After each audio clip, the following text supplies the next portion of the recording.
Hey, welcome to Trucks. Today we're jumping back on a project that I get a lot of requests for, Copperhead. Now, for those of you that don't know, this is a late 60s Chevy truck that started out live here in the shop as a bare frame and a cab. Now, the reason is to show you what's available for these old trucks and some of the choices you have when you're putting one together. Now, today I'm going to jump into the interior, show you how to lay one of those out, but before we do that, I'm going to bring you up to date on some of the stuff you haven't seen. The chassis is pretty much finished. We covered that on the show. You got the Dana 60 rear end, the custom dual exhaust system, the gear vendor's overdrive, the electric exhaust cutouts, the B&M Turbo 400, and of course the 572 crate motor. But what you haven't seen is that I painted the engine, transmission, and valve covers a special copper color. More on that later on.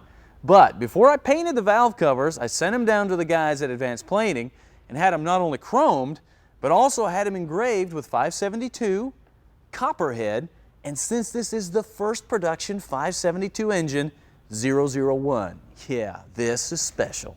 Okay, paint. Yeah, paint. Now I knew Copperhead needed a special color. So, got together with Ron Payton at the PPG Custom Shop, and we started looking and painting and mixing and looking some more. Found a lot of killer colors, but not the right one until I saw that 2002 Ford Ranger color. And I said, Ron, this is the color. This is the right pigment. It's just a little flat. It needs something to bring the depth out in it. So we went into the mixing room, added a much bigger, more aggressive flake, and bam, just brought the color to life. Notice that the bigger flake brings out the gold overtones, adds a ton more depth. It's hard to believe this is the same color with just a different flake in it. Now, this color is available from PPG now. It's one of their new custom colors. It's called Copperhead Metallic, and you need to get it from Auto Body Color and Supply in Nashville, Tennessee, because they have the mixing code. The paint and body work on this thing was done by Kevin Tates, who does the Paintucation video series. And as you can see, he just rocked on this thing. Now, we kept the body modifications to a minimum, shaved the drip rails, filled a few holes, and heck, that's it. These old cabs don't need a lot. They were pretty right from the factory. Then Kevin worked this thing down to perfection, shot on the flawless paint. Let me tell you, it is right. Incidentally, he's got a new video out in his series. You may want to check it out. It's called Body Shop Basics, and it's perfect for the do-it-yourselfer. You can get it on his website, paintucation.com. Check it out. It's good stuff. All right, now that we're all up to date, it is time to get to work. Now, anytime that you lay out a custom interior, doesn't matter if you're working on a Ford, Chevy, Dodge, import, new, old, it doesn't matter. If you don't do things in the right order, you're going to have a big mess on your hands. Now, most people think, well, first thing you put in is the carpet, right? Only if you're doing something original. If you're doing something custom, it's a lot easier to do your mounting and fabricating with the carpet out. So let's go look at some seats.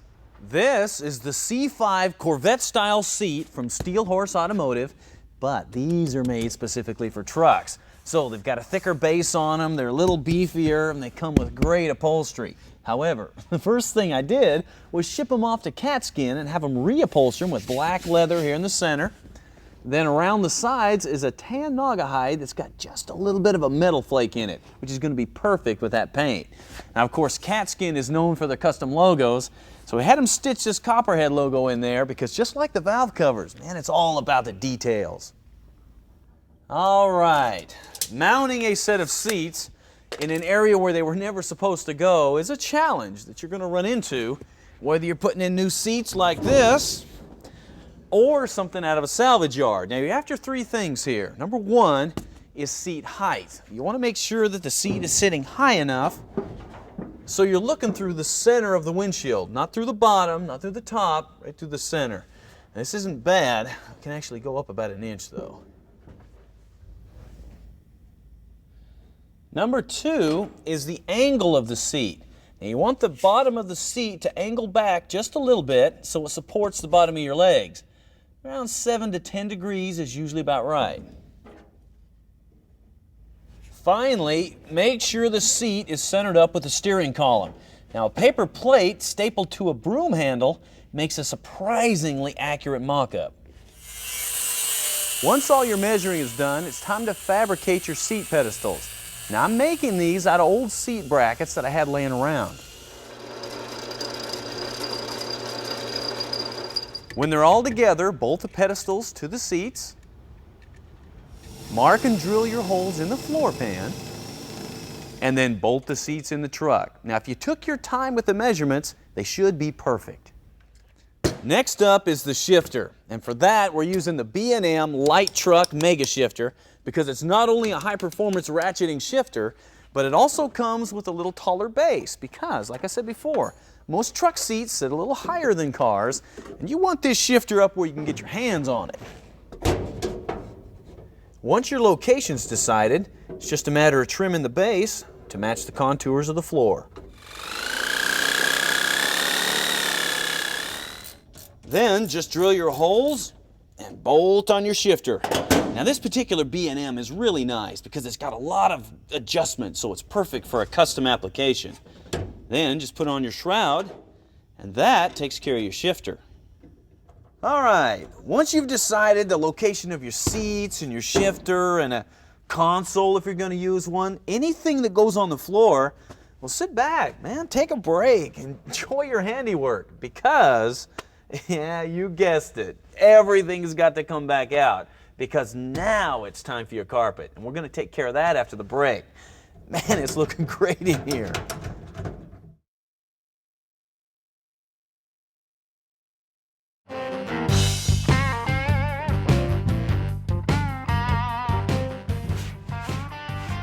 There you are. Yeah, I knew you'd be back because the truck on the chopping block today is Copperhead, and we're showing you how to lay out a custom interior. Now the cab floor is all clean, bolt holes are all drilled for the seats and stuff like that. Time for carpet. Now for that we went to Early Classic Enterprises, got this one-piece form-fitting carpet that's going to fit our floors like a glove. Now, most aftermarket carpet comes with this jute padding like this, and that's really nice, but that's not quite enough, especially when that big 572 starts bellowing. So we're going to soundproof the cab a little bit. This kit is from Quiet Ride Solutions, and they call this stuff Acoustic Shield. Now, it's a thick sound deadening pad that goes on the floor, in the doors, on the firewall, the back of the cab, any place where noise and heat can get into the vehicle. Now, you also get these damper pads that go right on the sheet metal, and they keep vibration from coming through the sheet metal. And then, of course, we got these form-fitting covers for the firewall. Now, the best part about this Quiet Ride kit is it's made for specific applications. So, this will literally just slide into place. The first thing you need to do is make sure the floor is clean and dry, then lay out the damper pads according to the diagram. Use a wallpaper roller to make sure that the adhesive gets a good bond to the metal. Now you're ready for the Acoustic Shield pads. First, give them a good thick coat of the supplied glue. Then, lightly set it into place and position it. Now, you'll notice that I'm not gluing this front part yet. That's because I need to be able to get to these body bolts when I bolt this body down on the frame. Make sure that you're planning ahead on your project, because if not, you might work yourself into a corner. Now, all you have to do to make this permanent, once you have it how you like it, is just use some firm pressure on it, smoothing it as you go. Once the panels are in place, the final step is to seal all the seams and edges with the aluminum tape. Then, just set the carpet in place. Now, once this cab is bolted down on the frame, we'll go ahead and glue this in. Then we'll hold it in place on the sides with these new seal plates that we got from Early Classic Enterprises. Now notice, our carpet only comes back so far. Now, that doesn't mean we got a bad piece of carpet. It means that this truck used to have a gas tank back here and a bench seat. If you take your gas tank out, you're going to need to make a trip down to the upholstery shop, get a strip of carpet about this wide, and glue it in there.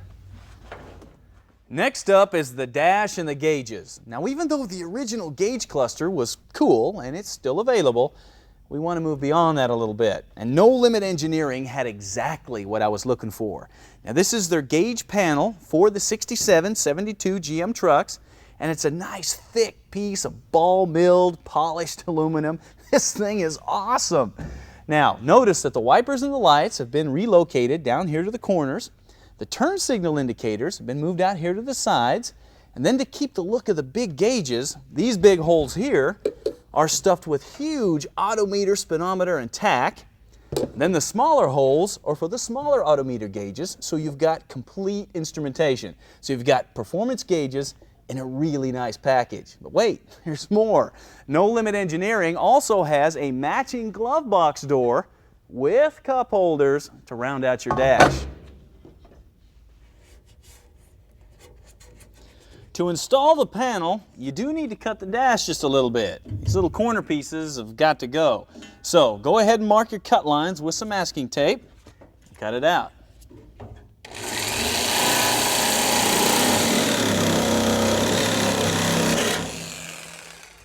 Then just mount the gauges into the panel, slide the whole assembly into the dash. Now you'll be glad to know that the glove box doesn't require any modifications. It just bolts right on. Clean, simple, and man, that looks good.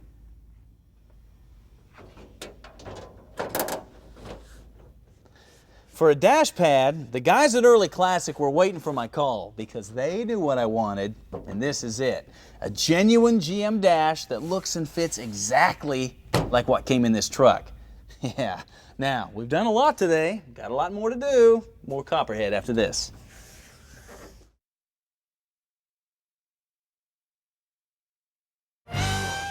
Just can't get enough of trucks? Check us out online at truckstv.com. Welcome back to Trucks and Project Copperhead, where today's subject is interiors. Now, I'm showing you how to lay one out on this classic Chevy, and we've already dealt with soundproofing and carpet, seat placement, and layout of the dash. Now we're going to move on to an area that most people are a little afraid of, and that is interior panels. Things like door panels, kick panels, that kind of stuff. Now, on most vehicles, you got a couple choices. You can buy an original style replacement panel, or you can do a custom panel, and that, of course, is what we're going to do. Now, I showed you how to make custom panels before on the Wicked Willie's project. First, you need to make your panel out of some backing material to however you want it to fit the surface. Now, this is a creative process, so it is time-consuming. Then, when you have the panel made, you have to upholster it. And this is why most people run from interior work like the plague. This kit will make that whole process a heck of a lot easier. Now, this is from a company named Rod Doors, and they specialize in plastic panels for your interior. Now, the kit that I'm using is called the Dano, made specifically for the 67 through 72 Chevy trucks. Now, you've got door panels, they've got armrests. This utilizes your stock door puller, and you've got room out here for your stock window roller, or you can mount buttons for power windows. You've got A-pillar covers that have little tweeters in them. You have kick panels, a headliner panel, and you even get this huge piece that goes back behind the seats, covers the area where the gas tank used to be. Yeah, this is a complete kit. Now, the best part about using Rod Doors is that now all you have to do is glue on your upholstery. So all you bring to this equation is some adhesive, some tools, and your actual material. And you can go from this to this in just a few hours. Then, once the panel is done, it just pops in place using supplied Velcro. Look at this. Covers the whole door. That way you don't have to come in and do any repair work on something like these speaker holes. And if you don't think using a Rod Doors kit is going to save you some time, you just try to do this the old way. Get all those contours right. Now, this brings us to a stopping point on the interior. The only thing I have to do now is put all this stuff away because I've got a truck I'm going to roll in here and show you after the break.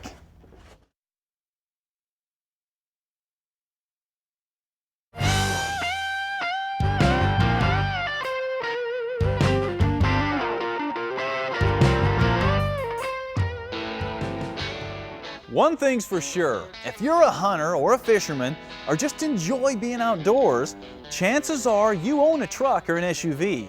And you'd probably love to own a rig like this big old Chevy. However, when Tom Mayer at Mayer Racing and Restoration was contracted to build this hunter-themed rig for the SEMA show, Well, he thought it was going to be easy. That is until this new Chevy Duramax showed up 5 days before the show.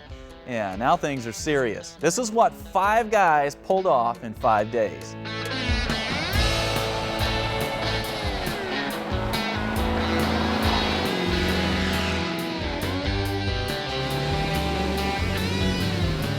First, since this is a rig for the hunter or the fisherman, a 6-inch suspension lift was installed to get the big truck up in the air and get some ground clearance.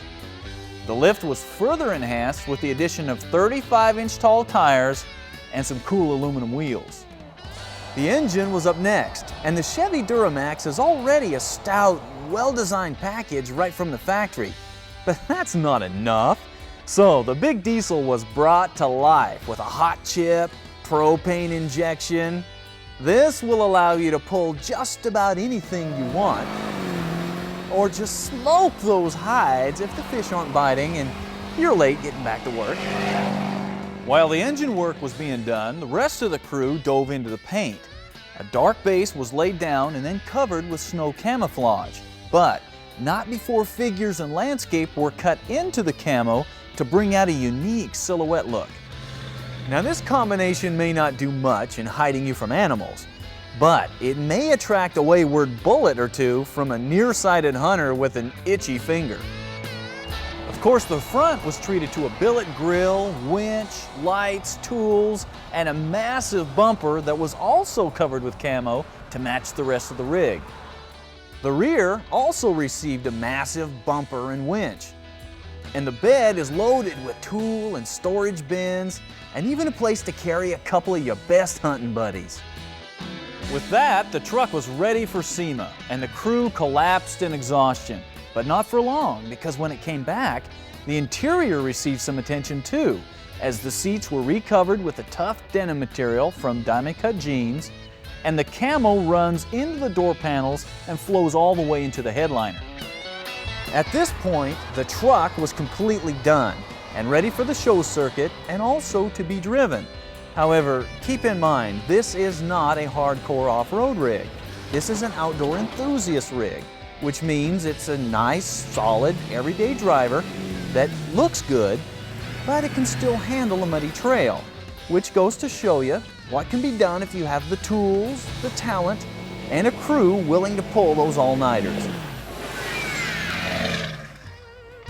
For a long time, people have been talking about the benefits of fuel injection, especially on an off-road rig.